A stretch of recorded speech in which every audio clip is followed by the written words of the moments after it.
Hello guys, आप सभी का स्वागत है मेरे यूट्यूब चैनल आर्ट क्रिएटिव 09 पर। तो गाइस, आप सभी को थंबनेल देखकर पता चल ही गया होगा कि मैं क्या ड्रॉ करने वाला हूं, और जिनको पता नहीं है उनको बता देना चाहता हूं कि मैं ड्रॉ करने वाला हूं गोजो को, जो मेरा भी फेवरेट है गाइस और आप सभी का भी फेवरेट है। तो चलिए गाइस, बिना देरी के वीडियो को स्टार्ट करते हैं।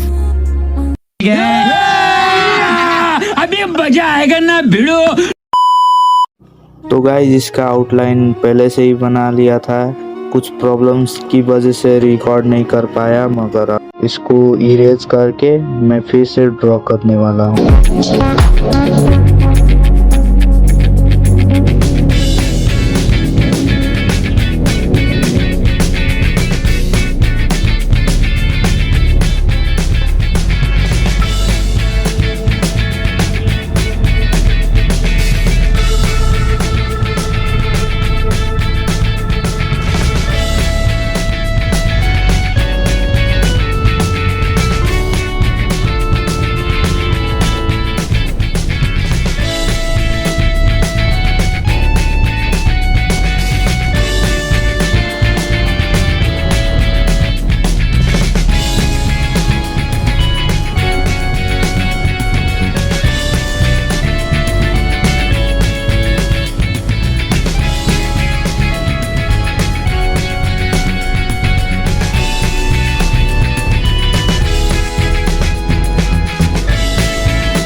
तो गाइज आप सभी को वीडियो कैसी लगी, अगर अच्छी लगी तो हमारे वीडियो को लाइक कीजिए और एक प्यारा सा कमेंट कीजिए और साथ ही साथ अपने दोस्तों के पास शेयर कीजिए और हमारे साथ जुड़े रहने के लिए हमारे चैनल को सब्सक्राइब कीजिए और ऐसे ही मजेदार वीडियो देखने के लिए हमारे साथ जुड़े रहिएगा और मिलते हैं अगले नेक्स्ट वीडियो में अगले नेक्स्ट टॉपिक के साथ। तब तक के लिए बाय बाय।